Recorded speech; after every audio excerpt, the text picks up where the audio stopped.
Hello mga Spark, kamusta kayo? So dagdag mga Spark, pag-uusapan natin ang mga gawain ng babae na sexy para sa isang lalaki.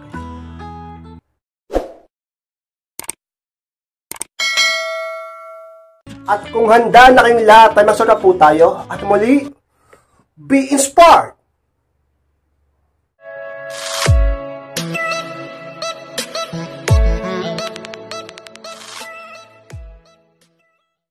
At ang unang gawain ng babae na sexy para sa lalaki is kapag inaamoy mo siya.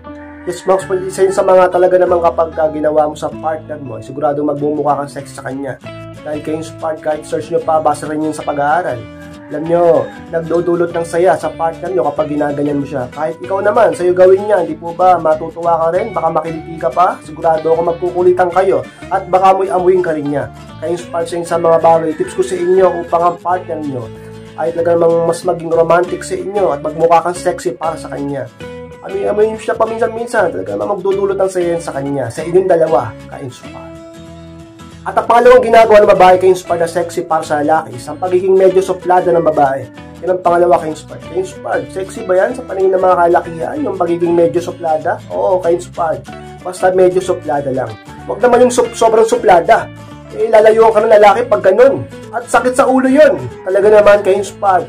Maging medyo suplada. Kung may pagka-mysterious ang dating mo. Diba? May pagka-challenge ang dating sa'yo. Diba? Sa mga lalaki pagdating sa'yo. Hindi ka mukhang easy to get. At gusto ng mga kalakihan yan yung nagcha-challenge kami. Sa mga babaeng medyo suplada. Para sa amin, sexy yan. Oo, mga ka-inspire. Di mo ba ka-inspire? Napapansin nyo sa paligid nyo, sa buhay nyo, kailanman, sa bawat pagkakataon na kung sino pa, yung medyo suplada, yung pa yung parang hinahabol-habol ng mga kalakihan, di po ba? Kung sino pa yung medyo suplada, yung pa yung parang maraming manliligaw, di po ba? Kung sino pa yung medyo suplada, yung pa yung parang maraming gusto makipagkilala, di po ba? Kaya naman ka-inspire. Okay lang maging friendly. Pero paminsan-minsan dapat maging medyo suplada ka, hindi sa lahat ng pagkakataon ay mapiplease mo ang mga tao. Hindi sa lahat ng pagkakataon na dapat mo silang kilalanin, lalo na yung mga, alam mo namang hindi makakatulong sa'yo. Mga taong magdudulot lang sa'yo ng, o gagamitin ka lang, maging mautak ka din. Ka-inspired. Sa mga tips ko sa inyo upang magmukha kang sexy sa partner mo, o kung single ka sa mga kalakihan, dapat maging medyo suplada ka, huwag ka maging easy to get tingnan. Dapat maging medyo hard to get katingnan, upang sila ay mas lalong mag-challenge sa'yo, pag mukha kang mysterious, at maghabol sila sa'yo ka-inspired. At ang pangatlong gawain ng babae ka-inspired na sexy para sa lalaki, yung pagsuot ng medyo kaakit-akit na pantulog. Yun ang pangatlo ka-inspired. Sa mga may asawa dyan, di ba? Magsuot ka ng na nakakaakit na pantulog. May mga ganyang kasuotan, di ba? Sa mga babae, sa mga mag-aasawa. Tawag doon, alam niyo na kung tawag doon siguro. Kung may asawa ka na, di ba? Akit mo yung mister mo, lalo sa gabi. Magsuot ka ng nakakaakit na pantulog.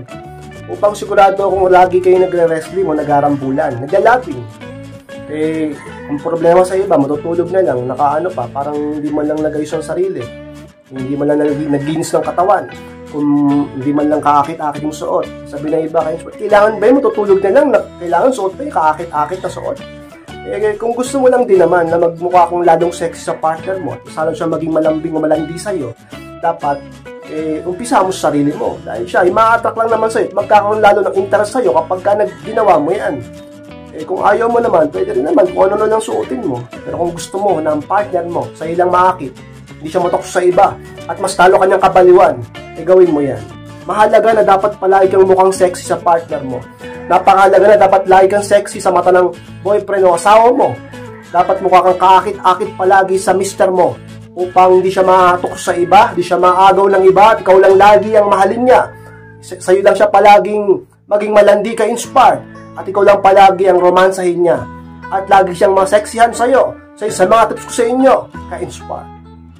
At ang pang-apat na ginagawa ng babae ka-inspired na sexy para sa mga lalakis, yung relax at kahandahan na pakikipag-usap ng babae. Sumakas po dyan ang pang-apat. Yan yung mga ka-inspired sa mga namang sikreto upang magmukha kang sexy sa kaharap mo. Lalo sa isang lalaki, sa partner mo, maging ka lang, relax ka lang, tapos dahan-dahan ka lang makipag-usap. Ang isang babae, mas lalo nagiging sexy kapag siya ay nagmumukhang mas lalong babaeng babae. Sa salita, sa kilos, sa itsura, sa tono ng boses, kapag babaeng babae ka, sigurado, magmumukha kang sexy. Ganun yan, sapagkat feminine energy yan. yung lalaking kaharap mo, magiging masculine energy lalo yan.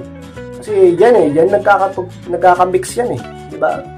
Dapat, maging ganun ka, babaeng babae, sa partner mo. Kapag kausap mo siya, dahan-dahan sa pagsalita, kapag kausap mo siya, maging malambing ka sa tono ng boss mo, sigurado magmumukha kang sexy. So, sa tono ng boses mo, ka-inspired bilang isang babae, magpakababae ka, sigurado magmumukha kang sexy sa kanya. Kahit sa iyong salita, sigurado ako ka-inspired, sexy ka na nun para sa kanya. Sa mga tips ko sa inyo, upang ikaw ay mas lalo ka magmukhang sexy sa partner mo, ka-inspired.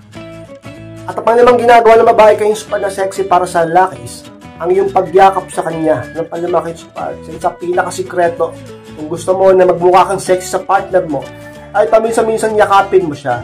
Diba? Hindi man kahit palagi pa, diba? Alam mo, sexy yun. Talaga naman nakakabuo yung dugo yun. Talaga naman ka-inspire, mas lalo kayo magiging masaya, palambing sa isa, at mas lalo magiging romantic sa iyo ang partner mo kung magiging ganyan ka sa kanya. Yung ibang babae kasi, di man lang magawang yakapin yung partner nila. Yung iba naman, asawa na, di man lang magawang yakapin, lambingin. Kasi sabi ng iba, may edad na raw sila, matanda na raw, nakakaya daw sa mga tao, sa mga anak. Kaya inspire, walang pinipiling lugar o oras ang pag-ibig, kahit anong edad mo, kahit tagal na kayo, maging malambing ka sa partner mo, upang siya ay talaga namang hindi rin magsawa sa'yo, upang patuloy kayo nagmamahal at makita ng iba at maging inspirasyon nila kayo tungkol sa inyong pagmamahalan. Inspire sa mga bagay na pwede kong sabihin sa inyo ngayon upang mas lalo ka pa rin maging sexy sa partner mo. Yakapin mo siya palagi, lalo sa mga panahong di niya inaasahan. Sigurado ka inspired, mas magiging buhay na buhay ang pag-ibig niya sa iyo kapag ganyan ka. At mas lalo magiging sexy ka sa mga mata niya, ka-inspired. At ang pangalan na values pa na ginagawa ng babae na sexy para sa mga lalakis, ang paggawa mo ng mabuti para sa iba. Yun ang pangalan ka-inspired. Di na nalaman ng karamihan to. Para rin yung mga ka-inspired kami mga kalakihan, mas lalo kami humahanga, nagagandahan, at nasaseksihan sa mga babae na tumutulong sa kanilang kapwa. Mga babaeng matulungin at mapagbigay sa iba. Akala nyo, wala lang yun sa amin. Akala nyo, ganun-ganun lang yan. Hindi kayo inspired. Para sa amin, kayong mga tunay na magaganda. Kayo mga tunay na mga sexy. Mga babaeng hindi lang maganda, hindi lang sexy, kundi matulungin pa sa iba. Talaga namang ka-inspired, habulin ka ng isang lalaki. Mas lalo kang mamahalin ng partner mo. Papahalagahan ka ng mundo kapag ganyan ka. Kasi sa mga sikreto upang mas lalo ka maging sexy sa paningin nila. Sexy sa paningin ng mga lalaki. At sexy sa paningin ng partner mo. Ka-inspired. So, mas po lang po na maraming salamat makisupport sa pagtapos po ng vlog nito. Hindi po kalimutan na mag-like, comment, share rin po upang makatulong din tayo sa iba. Sa mga hindi pa po nakasubscribe, ay pasubscribe na po makasupport at click ko na rin po notification bell upang maging updated kayo pag may bago akong upload. Sa mga gusto magpa-coaching, magpa-advise, pakimess lang po sa Facebook at pakichat ako kung mismo magkakausap sa inyo. Maraming salamat makisupport, mag-ingat kayong lahat. Mahal ko po kayo at muli, be inspired!